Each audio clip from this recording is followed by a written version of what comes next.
있는데 메인 관점부터 이제 말씀을 드리면 지난 방송에서 제가 언급을 드렸는데 이때랑 지금이랑 비슷하거든요. 지금 보면은 비트가 고점 찍고 떨어질 때 굉장하게 추세를 형성하면서 추세를 잘 형성하면서 떨어지고 있어요. 이때도 보여드리면 그냥 고점끼리 대충 선 찍 그은 거거든요. 그럼 추세에 딱 맞죠? 컨트롤 C, 컨트롤 V 하면 정확하진 않아요. 여기 밑꼬리 때문에. 이런 추세로 떨어졌다는 게 눈에 들어와요.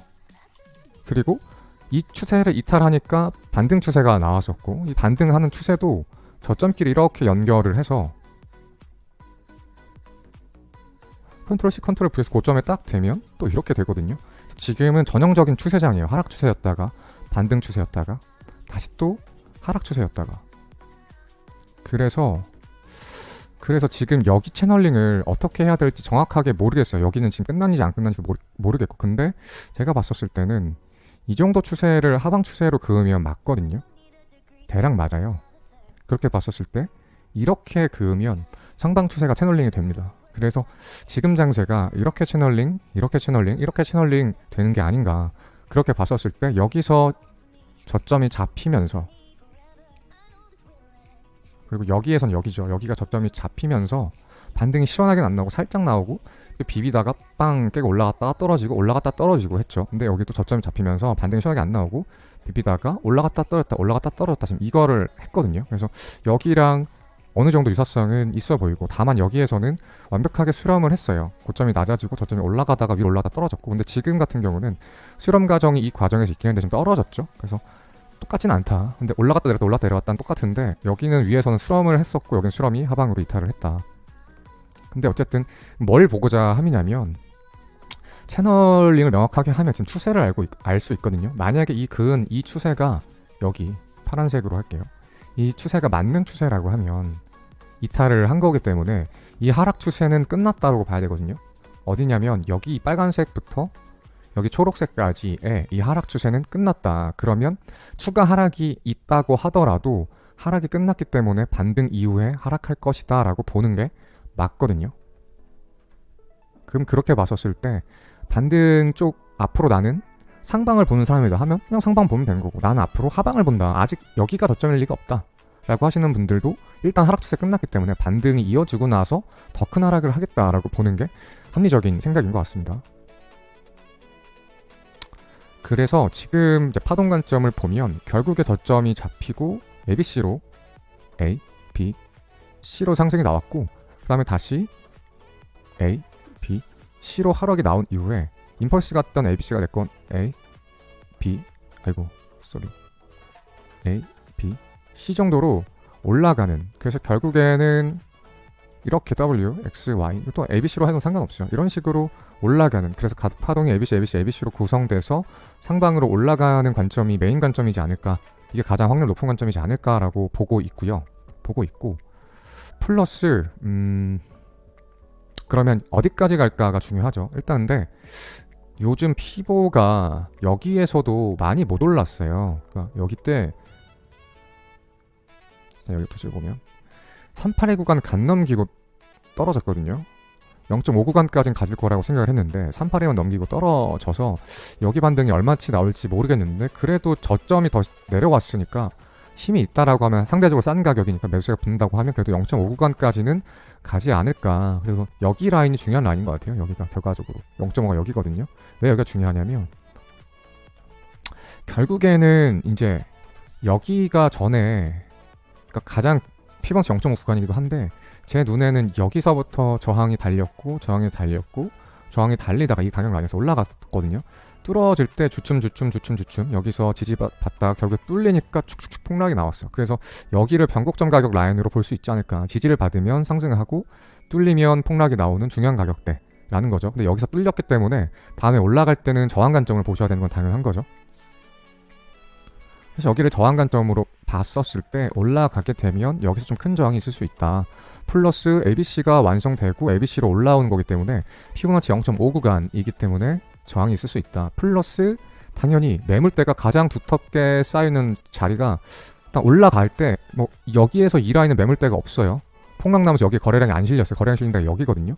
그러면 올라갈 때 이 정도 라인은 저항을 안 받을 수 있는데 여기서부터 매물대 때문에 저항이 두터워지긴 자기 때문에 매물대 저항을 받을 수 있다라고 봤었을 때 0.5 구간을 뚫어서 가는 게 상방으로 갈 수 있는 지름길인 거고, 여기를 못 뚫고 다시 조정이 날 가능성이 높다. 그래서 지금 여기에서 나오는 상승, 이렇게 올라왔을 때 상승을 봤을 때 일단 단기 중기 상방을 볼 거지만, 이쯤 올라와서 가격이 많이 회복돼서 시장에 좋은 뉴스들이 많이 쏟아진다고 하면 또 사람들이 간사한 게, 여기 떨어질 때는 와 비트코인 망했네, 힘드네, 하락장이네 하다가 조금만 또 올라가서 알트코인 가격 회복되고 시장에 좋은 뉴스 나오면 또 사람이 간사해서 야 25,000이 전저점이지 않았나? 이제 앞으로 상승장 아닌가? 라는 그런 생각에 쉽게 빠지게 될 수도 있는데, 근데 여기가 중요한 라인이니까 최소한 여기까지는 넘기는지 봐야 되고, 제가 봤을 땐 못 넘긴다의 한 표입니다. 그래서 결과적으로 이렇게 떨어졌고 다시 이렇게 해서 하방을 다시 한번 두드릴 수 있지 않을까 라고 생각을 합니다.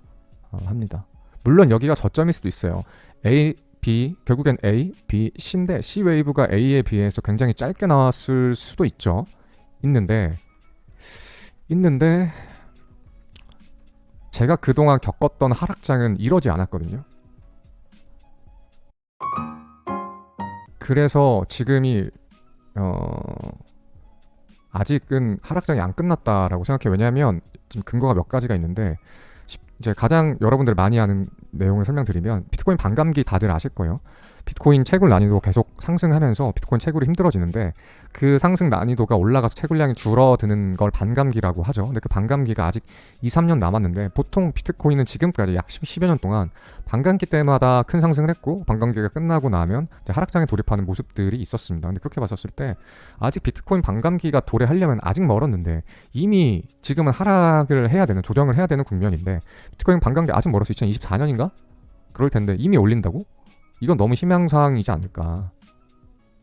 이미 올라가다가 반감기 와서 슈퍼로 오른다고? 이거는 너무 희망사항이지 않을까 라고 생각이 됩니다. 진짜 희망사항이지 않은가.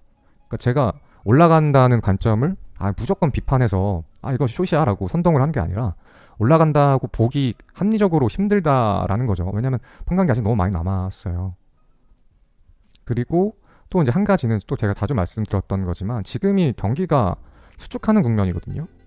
왜냐면 다들 아시겠지만 지금 인플레이션이 너무 심해가지고 기준금리를 인상하고 있고, 그다음에 유동성을 걷어들이고 있어요. 양적 긴축을 제대로 하는 게 역사상 몇십 년 만에 처음이라고 볼 수 있기 때문에, 시장의 유동성들이 걷어들어지게 되면 될수록 코인에 당연히 돈이 덜 들어오고, 코인에 돈이 안 들어온다는 건 매수세가 안 붙어서 올라가기 힘들다는 거죠. 물론 코인만 그런 게 아니라 주식시장도 그렇고 여러 투자시장 다 비슷한 거일 거예요. 그래서 매크로가 안 좋기 때문에 지금 비트코인이 고점을 깨고 저점이 나와서 올라갈 거라고 분석을 하는 거는, 제가 경제 전문가는 아닙니다만 일반적으로 합리적으로 생각했을 때 불합리하다, 올라갈 거 생각하는 건.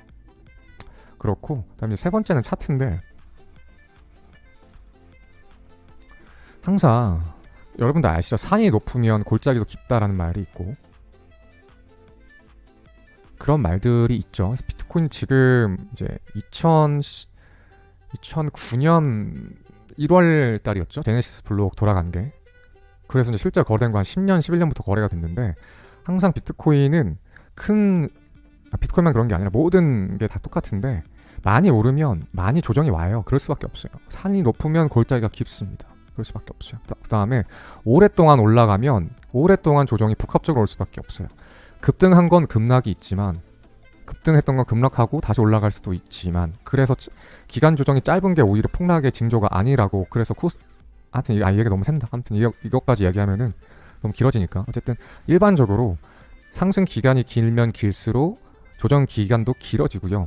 높이 올라가면 올라갈수록 많이 하락하는 게 일반적입니다. 근데 그렇게 봤었을 때 비트코인이 지금까지 2010년도부터 거래되면서 약 10년 동안 올랐어요. 10년 동안 올랐습니다. 이때 2017년도 처음 이제 비트코인 폭등이 오면서 2만 달러까지 가면서 많은 사람들이 비트코인을 알게 되어서 투자를 처음 시작했을 때가 이때인데, 2만 달러까지 올랐었을 때 이만큼 빠졌거든요. 근데 이게 얼마냐? 6천까지 3천 달러까지 빠졌으니까 대략 6분의 1 토막에서 한 5분의 1 토막 났습니다. 대략 20% 미만으로 떨어졌다는 거예요. 근데 비트코인 지금 보면 68,000, 그러니까 7만 잡고 20% 하면 14,000이죠. 30% 하면 21,000입니다. 그러면 대략 14,000에서 21,000 이 레인지거든요. 대충 이 레인지거든요. 이 비율대로 떨어지려고 하면 더 많이 떨어져야 돼요. 그러니까 이 비율 꼭 지킨다는 건 아니지만 산이 높으면 골짜기가 깊다. 그래서 이만큼 떨어진 것만큼 더 폭락도 아니고 2%만큼 떨어지려고 하면 더 많이 떨어져야 되고, 근데 저는 왜 조정이 복합적으로 더 올 거라고 생각하냐면 기간 때문에 그래요. 비트코인이 지금까지 11년, 12년을 올랐거든요. 근데 이 고점이 언제였냐면 고작 작년 12월, 11월인가? 11월이구나. 작년 고작 11월이고 지금 6개월 지났어요. 6개월 지났거든요. 근데 지금까지 상승 기간이 얼마였냐면 10년 상승했다 치면 1년에 120개월, 1년에 12개월, 12개월이죠. 10년이면 120개월이죠. 그럼 120개월 오르고 6개월 조정받았거든요, 지금. 120개월 오르고 6개월밖에 조정을 안 받았어요. 상승 기간에 비해 조정 기간이 너무 짧은 것 같아요.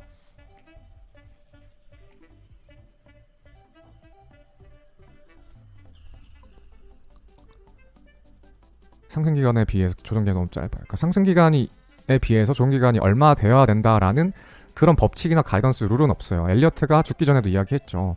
이 시간의 조정에 대한 비밀을 누군가 풀어줬으면 좋겠다. 자기는 밝혀내지 못했다. 그렇죠? 상승 파동의 기간이 예를 들어서 1년, 아니 10개월이면 하락 파동에 대한 적정 조정 기간은 얼마일까? 이런 거에 대한 정답을 알지 못한다. 자기는 구하지 못했다라고 엘리어트도 말했고 저희들도 몰라요. 근데 일반적이라는 게 있잖아요. 그러니까 통계를 내보면 산이 높으면 골짜기가 깊고 오랫동안 상승하면 오랫동안 경기가 하락하는 국면이 비트코인도 그렇고 주식시장도 그렇고 경제도 그렇고 다 그렇거든요. 그렇게 봤었을 때 너무 오래 상승했는데 너무 짧게 조정을 마치는 게 아닌가라는 생각이 들어서 좀 더 복합적으로 떨어져야, 이것도 짧아 사실, 떨어져야 조정다운 조정이 끝나지 않을까. 어휴, 요즘 애들은 무섭구만. 팀장님, 라고 생각을 해요. 어쨌든 이제 좀 이야기가 길어졌고,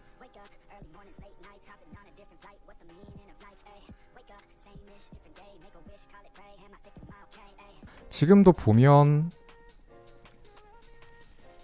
요즘 채널을 보는 게 진짜 쏠쏠하거든요. 장기도 그렇고 단기도 그렇고. 왜 그런지는 아까 제가 채널링 계속 했었죠. 채널링. 그다음에 여기도 불플래그로 폭락 이후 불플래그 나와서 채널 깨져서 채널링 해서 올라갔다 떨어졌고, 여기도 올라갔다 채널이었죠. 상단 올라갔고, 그다음에 여기 군데군데 5분봉 15분봉 봐도 추세가 너무 잘 그려져서 추세장이라고 볼 정도로 정말 차트가 예쁘게 나와서 앞으로 여러분들 당분간은 이 추세장이 깨져서 혼돈의 장으로 가기 전까지는 추세를 잘 확인해 보시면 도움이 될 것 같아요. 그래서 그렇게 봤었을 때 여기도 마찬가지로 이렇게 채널이 있었고, 그렇죠? 그래서 채널 하단에서 ABC 떨어져서 위로 올라갔었고, 그래서 여기가 지지가 나왔던 자리, 그렇죠? 또 지금도 채널링이 가능하지 않을까, 된다는 게 아니라 가능하지 않을까라는 관점으로 보면 여기서 한 번 더 빼면 뭐가 되냐면 매수세가 가장 최근에 잘 받았던, 지지를 잘 받았던 자리가 이 자리거든요. 여기 뚫리긴 했지만 여기 떨어지면 동일선상에 여기, 그쵸? 이거는 억가를 부리는 게 아니라 초보자 눈에 봐더라도, 차트를 아예 한번 초보자 눈에 보더라도 떨어지다 보면 매수가 붙네, 떨어지다 보면 붙네. 여기도 100% 붙는다? 보장은 못하지. 하지만 해석을 할 수 있잖아요. 우리가 사람이라면 매수가 붙을 확률이 높구나 정도로 해석을 할 수 있겠죠. 그러면 떨어져서 매수세가 붙어서 올라오게 되면 뭐가 돼요? 전반적으로 예쁜 A, B, C가 완성이 되면서 여기 상승 다이버스 시간봉으로 걸릴 거예요. 30분 봉으로 걸릴 거예요. 지지를 받으면. 그러면 시간봉을 볼게요. 그러면 여기도 시간봉으로 상승 다이버스 걸릴 거예요. 이렇게. 그래서 떨어지는 파동 간에 다이버스가 걸리고, 떨어지는 파동 내에서 다이버스가 걸려서 이중 다이버스가 걸릴 자리가 딱 마련이 됩니다. 여기가. 그래서 정리하면 첫 번째, 채널링 되고 있다. 그쵸? 그래서 채널 하단 부분이다. 두 번째, 엘리어트 파동 ABC 완성 구간이다. 세 번째, 지지받게 되면 세 번째, 매수세가 붙는 자리가 여기다. 네 번째, 매수세를 받아서 반등 나오게 되면 파동 내 다이버스가 걸려서 상방으로 이만큼 추세가 전환될 확률이 높다. 5번째, 4번째 상다가 파동 내에 걸리면 파동간 1시간봉 상다가 완성되면서 이 파동이 끝났을 확률이 높다. 그럼 이 5가지 정도 근거가 있죠. 그리고 그러면 근거가 아주 많음으로 상방으로 갈 확률이 높다라고 우리는 생각을 할 수가 있고, 그리고 제가 더 강조하는 손익비, 이 자리는 적어도 채널 상단까지는 시간이 걸리겠으나 두들릴 수 있는 자리고, 잘 되면 깨서 여기를 깨고 올라갈 수 있는 자리거든요. 그러면 1차 TP가 여기가 될 것 같고 2차 TP가 여기가 될 것 같아요. 그러면 여기서 만약에 확률을 몰라, 매형당의 확률 높다고 저는 생각하는데 그냥 홀짝이라고 생각을 해도 맞추면 이렇게 많이 벌고 파란선, 틀리면 여기 손절 치면 되거든요. 틀리면 손절 이만큼 치면 돼요. 그러면 손익비가 정말 좋은 자리죠. 그러면 이런 자리는 들어가 볼만 하다. 이게 트레이딩이다. 확률적으로 높고 분석이 맞은 확률이 높고, 혹시나 그 높은 확률이 틀렸더라도 손해는 조금 눈꽃만큼 보고 맞추면 크게 수익을 보는 작업을 반복하는 게 트레이딩이거든요. 그렇게 봤었을 때 트레이딩 관점에서 괜찮은 롱매수 자리다 라고 보여집니다.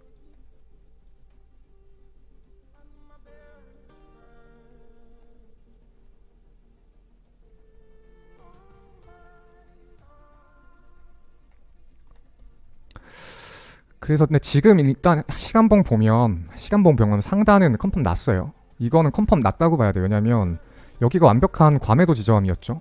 여기도 과매동까지 나왔다가 뉴트럴권을 완벽히 돌아갔어요. 그 다음에 캔들이 지금 시간봉 캔들이 벌써 몇 개 진행됐냐? 하나, 둘, 셋, 넷, 다 10개는 넘게 진행됐죠. 10개 정도 진행됐죠. 이러면 컨펌 됐다고 봐야 되거든요. 근데 바로 올라가냐? 그렇지 않은 경우도 많아요. 그렇죠? 이렇게 해서 파동간 다이버스 만들고 더블 다이버스 만들고 올라가는 경우가 많기 때문에 이제 이 방송을 또 보고 이렇게 생각하면 안 돼. 여기 자리? 이렇게 온다고 생각해서 여기서 숏을 쳐서 이걸 먹으라는 소리가 아니에요. 이제 아다르고 어다른 건데, 여기 롱매수 자리를 기다려서 들어가면 손절 라인이 짧고 익절 라인이 길기 때문에 손익비가 좋고 여기까지 바라봐도 되고, 그리고 확률로도 높고, 그래서 여기를 기다리는 게 좀 좋다라는 이야기입니다. 방송을 자기 맘대로 해석해서 활용하시면 안 돼요. 혹시나 내가 이런 말 잘 안 하는데 요즘 코리니 분들이 많아서 그렇게 생각을 할까봐 뜨끔이라고 채팅방에 올라오네.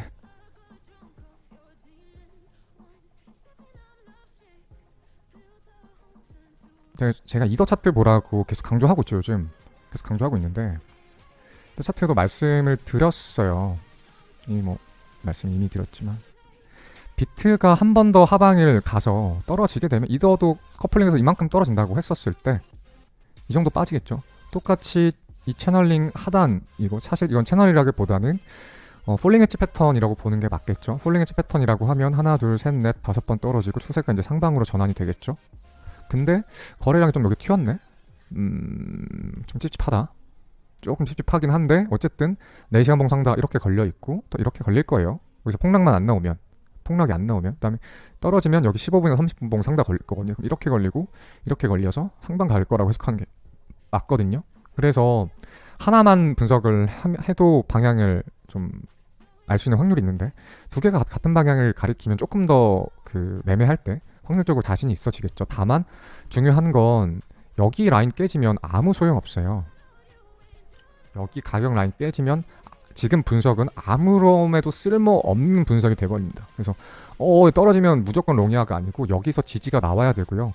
비트코인 여기서 지지가 나와야 맞는 분석이 되는 거고, 그때 가치가 있는 거지. 지금은 여기 안 지지될 거라고 생각해서 떨어져 버리면 시간봉 상다 깨졌고, 파동내 상다 깨졌고, 채널 깨졌고, 지지원 관점 깨졌고, ABC 관점 깨졌고, 다 와르르 무너지는 거거든요. 와르르.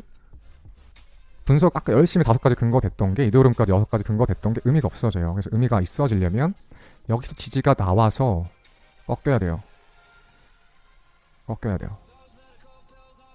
그래서 항상 손절을 칼같이 해야 되고, 손절을 안 할 수가 없어요. 분석을 100% 할 수 있는 사람은 없어요.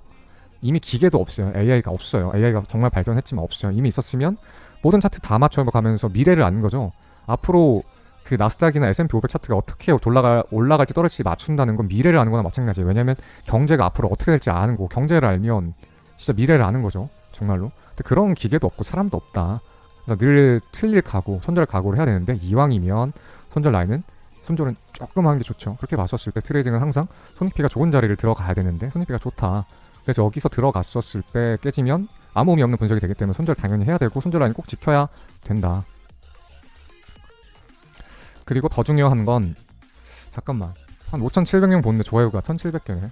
분석 열심히 하고 있는데 좋아요 숫자가 너무 적습니다. 좋아요 한 번씩 부탁드릴게요. 좋아요 눌러주시면 이어서 빨리 하겠습니다. 분석 보고 싶으면 빨리 좋아요 눌러주세요.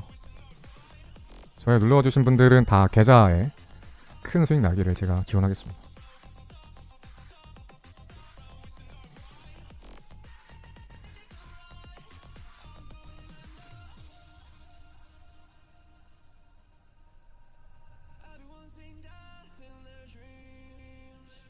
아니 2번 누르지 말라고.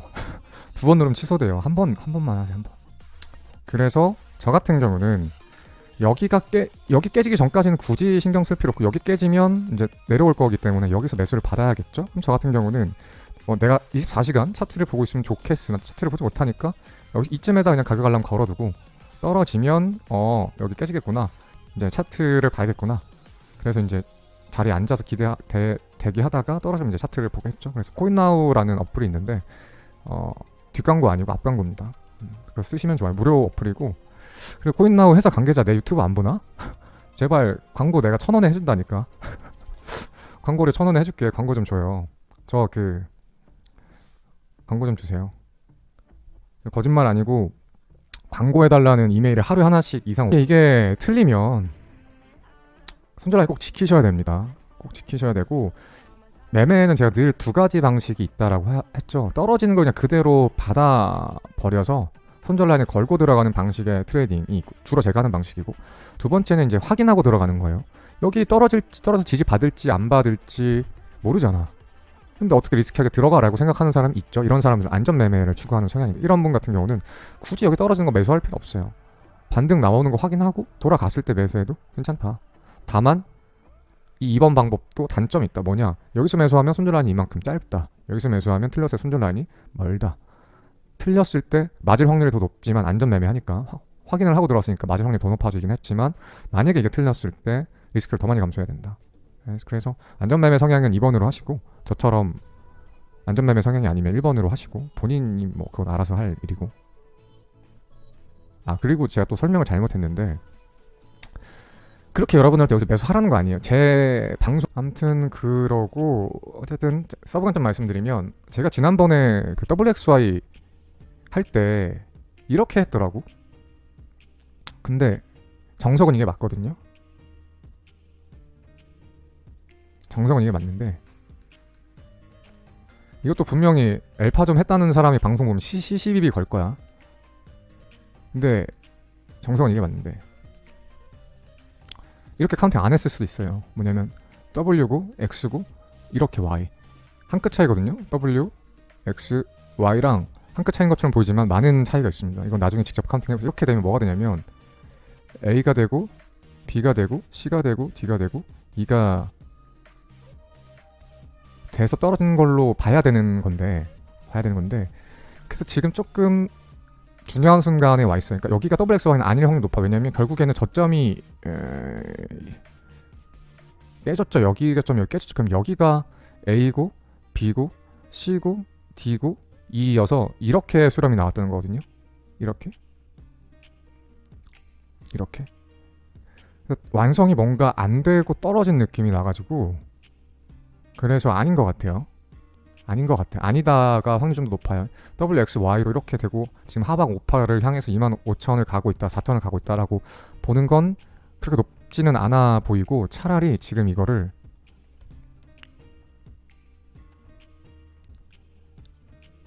아직 나오고 있다고 봐도 안 될 것 같긴 하다.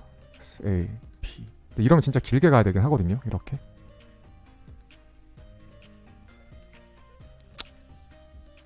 한 번 더 떨어진다라고 하면 이렇게 봐야 돼요. 그러면 지지받고 A, B, C 나왔으니까 A, B, C 나올 거고, A, B, C 나올 거고, A, B, C, D 여기까지 나오고 E 나오고 폭락이거든요. 이게 서브 관점이잖아요. 서브 관점인데, 어쨌든 여기 지지받으면 서브 관점도 여기까지는 간다, 채널 상단까지 간다가 돼요. 그래서 메인 관점은 여기를 두드리고 상승으로 가는 관점이고, 서브 관점은 여기를 두드리고 빠지는 관점이잖아요.